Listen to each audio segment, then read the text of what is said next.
Dumping dabang dumpaka dumpaka dumping dabang dumpaka dumpaka dumping dabang dumpaka dumpaka. Hey, winner is my daddy. அடுத்த விளையாட்டு punching. Start camera action. Mummy. Oh my god, எங்க அம்மாவோட என்ன energy எங்க அம்மாவுக்கு. ஐயோ என்ன இந்த மனுஷன் 2 அடி அடிச்சதுல இப்படி சுருண்டு விழுந்துட்டாரு. எம்பிட்டு நேரம் ஆகுமோ தெரியல எழுந்திருக்கிறதுக்கு. வாங்கடி நம்ம வேற விளையாட்டு விளையாடுவோம். ஐயோ அக்கா, நான் பவருக்கா உனக்கு. அடிக்க 2 அடியிலே மாமி மயக்கம் போட்டு விழுந்துட்டாருக்கா, விழுந்துட்டாரு. அடிச்சனா மூஞ்சி உடஞ்சி ரத்தம் வந்துடும் பார்த்துக்க. இடே காலையில் தின்ன பொங்கலோட வேகண்டி அப்படியே மயக்கம் வந்து தூங்குறாருடி. அது மயக்கம் கிடையாது, தூக்கம். ஐயம்மா, நானே புக்கில் படிச்சுக்கிறேம்மா. எதாக இருந்தாலும் இடம் பொருள் ஏவல் பார்த்து தான் பேசணும்னு சொல்லுவாங்கம்மா. அது மாதிரி தூங்குறதுக்கு உண்டு தானே. இடம் பொருள் ஏவல் பார்த்து நம்ம தூங்கணும். என்னம்மா நம்ம அப்பா இவ்வளோ மோசமாக இருக்காரு, பீச்சில் வந்து தூங்குறாரு. சொச்சோ எனக்கு ரொம்ப அசிங்கமாக இருக்குமா. இடே அந்த ஆளை விட்டு தள்ளுங்க, நம்ம வந்ததை என்ஜாய் பண்ணுவோங்கிறேன். ஏன் அவரை நினைச்சு நீங்க வருத்தப்படுறீங்க? அவரு பாட்டுக்கு தூங்கட்டும். பாக்கெட்டுக்குள்ள கையை விட்டு பணத்தை எடுத்தா நம்ம சௌகரியத்துக்கு செலவு பண்ணலாமா இல்லையா? அதை பத்தி நீங்க யாரும் யோசிக்கவே மாட்டேங்கிறீங்க. Yes your honour. கடலோரம் வாங்கிய காற்று புதிதாக இருந்தது நேற்று. நைனா ஹாப்பி பொங்கல், ஸ்லீப்பிங் பொங்கல். வாங்க வாங்க நம்ம அந்த பக்கம் போலாம். செல்வி, நீயும் பீச்சுக்கு வந்திருக்கியா? சொல்லவே இல்லை. ஹாய் நட்டவழி அண்ணி, நீங்க எங்க என்ன பண்றீங்க?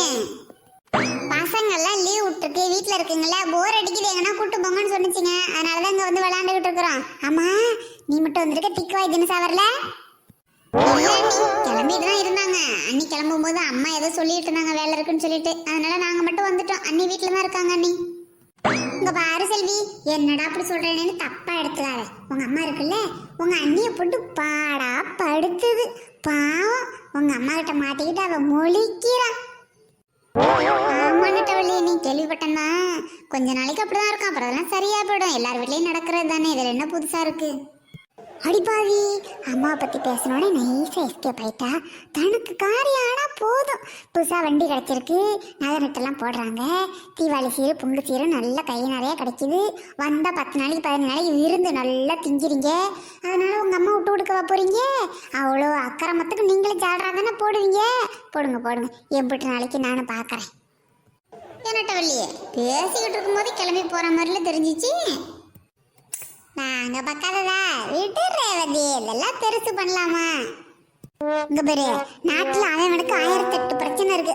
1008 பிரச்சனையில 1007 பிரச்சனை தீர்த்து வச்சிடலாம். ஒரு பிரச்சனையை உலகத்துல யாராலையும் தீர்க்கவே முடியாது. அது என்ன பிரச்சனை தெரியுமா?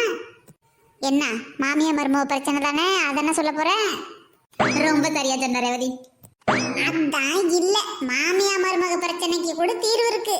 காலையில எழுந்திருச்சு கக்கா போக முடியாம கஷ்டப்படுறான் பாரு, அந்த பிரச்சனைக்கு மட்டும் தீர்வே கிடையாது. சீ கருமம். கருமம் கிடையாது, கொலவாங்குட்டிங்களா? நான் சொல்றத நல்லா கேட்டுக்கோங்க. என்ன பிரச்சனை நாட்டுல நடந்தாலும் மனுஷனுக்கு இருக்கிற பெரிய பிரச்சனை, காலையில எழுந்திருச்சு கக்கூசுக்குள்ள போய் முக்குனாலும் கக்கா வராததுதான் பெரும் பிரச்சனையா இருக்கு. இந்த பிரச்சனைக்கு தான் நாட்டுல எவனால தீர்வு சொல்லவே முடியல.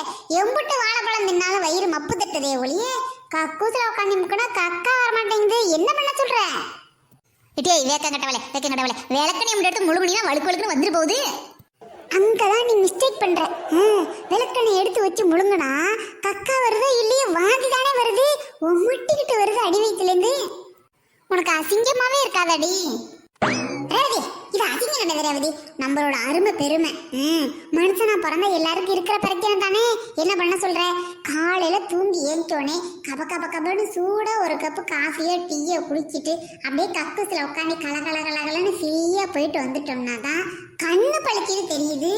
ஆனா என்ன பண்றது, கக்காயே வரமாட்டேங்குது. முக்குனாலும் எம்பிட்டு கஷ்டமா இருக்கு தெரியுமா? நெட்ட வலிச்சிட்டி ஆண்டி, இப்பதான் புரியுது. கடற்கரை ஓரமா போலான்னு எதுக்கு சொன்னீங்கன்னு. ஓஹோ, உங்களுக்கு ஓரமா போறதுக்கு வந்துருச்சு போல இருக்கு, அதுக்கு தான் ஓரமா போலான்னு சொன்னீங்களோ? இங்க பாரு உஷா, வந்தாதான் பிரச்சனை இல்லைங்கிறனே, வரமாட்டேங்குதுடி. இதுக்கு எதனா தீர்வு சொல்லுங்கடி. அசிங்கம் பிடிச்சவளே, எம்புட்டு ஆஸ்பத்திரி இருக்கே, போய் ஒரு மாத்திரையை வாங்கி போட்டீங்கன்னா சரியா போயிட போகுது. வேக்கம் கட்டவளே, உன் கூட சேரக்கூடாதுன்னு தான் பாக்குறேன். தொலைப்பு சேர வேண்டியதா போயிடுது. என்ன ரவியே என்ன நம்ம ஓவரா பேசுறேன். எவ்வளோ கஷ்டம் தெரியுமா? அவங்கவுங்க அனுபவிச்சு பார்த்தா தான் தெரியும் அந்த கஷ்டத்தை. நான் சொல்லும்போது உங்களுக்குள்ள வேடிக்கையா இருக்குதா? இங்க பாருடி, உலகத்துல எம்பிட்டு கடை வாங்கினாலும் அடைச்சு விடலாம், மனுஷன் மீண்டு வந்துடலாம். ஆனா காலை கடன் அடைக்க முடியுமா? அடைக்கி நீ வச்சிருந்தீங்கன்னா ஊர் உலகம் நாரி போயிடாது. வந்தாலும் பிரச்சனையா இருக்கு, வராம இருந்தாலும் பிரச்சனையா இருக்கு. அது எப்பேற்பட்ட கடன் தெரியுமா மனுஷனுக்கு? இடியே நெட்டவள்ளியே, பிள்ளைங்க முன்னாடி ஏந்தி இப்படி பேசுற? அப்படிதான் பேசுவேன், அப்படித்தான் பேசுவேன். இங்க பாருங்க பிள்ளைங்களா, மனுஷனுக்கு ரொம்ப ரொம்ப முக்கியம் காலையில கக்கா போறது தான் ரொம்ப முக்கியம். உங்களுக்கு கக்கா வந்தாலும் வரலனாலும் டெய்லி காலையில எழுந்திருச்சு கக்கூசில உட்காந்து முக்குன்னு முக்குங்க. ஒரு மாசம் வராது, ஒரு மாசம் கழிச்சு அதுவே பழகி போயிடும். ஐயோ காலைல ஏஞ்சா நம்ம போய் ஆகணும் போல இருக்குன்னு தானாவே வந்துடும். இந்த டெக்னிக்கு தெரியாம தான் நாட்டுல பல பேர் வியாதியோட சுத்திக்கிட்டு இருக்கிறானுங்க. ஆண்டி, வாழ்க்கையில் ரொம்ப முக்கியமான விஷயத்த சொல்லி கொடுத்துட்டீங்க ஆண்டி. ஐயோ, உங்கள் அறிவு திறமை இந்த உலகத்தில் யாருக்குமே வராது ஆண்டி. பாக்கடி, நான் விளையாட்டு வேடிக்கைக்கு சொல்றேன் நினைச்சிட்டு இருக்கிறீங்களா? நெசத்தை தாண்டி சொல்றேன். ஐயோ ஐயோ ஐயோ ஐயோ ஐயோ ஐயோ, இவ கூட சேர்ந்து வெளில வந்த மத்தியா கேட்கறவங்க 4 பேர் நம்ம முஞ்சில காரி துப்பிடுவாங்க. நான் பேசுறது உனக்கு அம்புட்டு இலக்காரமா இருக்கு. ராசாமணியக்கா கேட்குறேன், ஒரு உலகத்துல சொத்து தகராற உன்னால தீர்த்து வைக்க முடியும், வீட்டு பிரச்சனையை தீர்த்து வைக்க முடியும், நாட்டு பிரச்சனையை கூட தீர்த்து வைக்க முடியும், குடும்ப பிரச்சனையும் தீர்த்து வைக்க முடியும். என்ன எவ்வளோ பெரிய பிரச்சனை வந்தாலும் தீர்த்து வைக்க முடியும். ஏன் உன் உடம்புல கை காலு எலும்பு உடஞ்சி போயிடுச்சுன்னா கூட சரி பண்ண முடியும். இந்த பிரச்சனையை உன்னால சரி பண்ண முடியுமா? சவால் விடுறேன், சரி பண்ண முடியும் அப்படின்னா நீ சர்வைக்கு சமமான பொம்பளையா இருந்தீன்னா எனக்கு சர்வைக்கு சரியா சவால் விடு, என்னால சரி பண்ணி காட்ட முடியும்டி அப்படின்னு சொல்லு. ஏய், இதுக்கெல்லாம் சவால் விட சொல்றடி? ரசமணி அக்கா, இவளை இங்கேயே கடல்ல தூக்கி போட்டு போயிடுவோமா? ஏக்கா இங்க பாரு, அனாவசியமா பேசாத, தூக்கு இவளை, அடிச்சு வீசி கடல்ல தூக்கி எறிஞ்சு நம்ம பாட்டு போய்கிட்டே இருப்போம். மனுஷி மாதிரியா பேசுறா? கரு மந்திரத்தை வாங்க நம்ம போவோம். நான் பேசுறது உங்களுக்கு கருமாந்தரம், இதை சரி பண்றதுக்கு இல்லையே ஒரு மந்திரம். நீ மனுஷியே இல்ல, நீ ஒரு எந்திரம். என் பிரச்சனை சொன்னா மட்டும் நம்ம பொசுக்குள் சிரிச்சிடறாளுக, இல்லாட்டி அசிங்கப்படுத்திட்டு போயிடறாளுக. இவளுகளை என்ன பண்ண முடியும்? நம்ம நாகம் கேட்க மாட்டேங்குது. எப்ப பார்த்தாலும் கருவாட்டு குழம்பு தின்னுபிட்டு காக்கா போக முடியாம அவஸ்தப்பட வேண்டியதா இருக்கு. எரிச்சல் கொண்டு போய் ஆஸ்பத்திரியில சேர்த்து பணம் கட்ட முடியாம தப்பிச்சு ஓடியாந்தான். இப்ப இந்த வயிற்றுச்சல்கள்கிட்ட சொன்னா கூட ஏத்துக்க விட மாட்டேங்கிறாளுகளே. அது நம்மளுக்கு அதை விட பெரிய மன உளைச்சல் ஆகுது. என் வயிற்றுச்சல், மன உளைச்சல், என் பிரச்சனை எதுவுமே இங்க யாருக்குமே புரிய மாட்டேங்குது. எனக்கு இந்த உலகத்துல யாருமே இல்லையே கடவுளே. இங்க பாருங்க, கக்கூசு பிரச்சனைக்கு கடவுள்லாம் வரமாட்டாரு.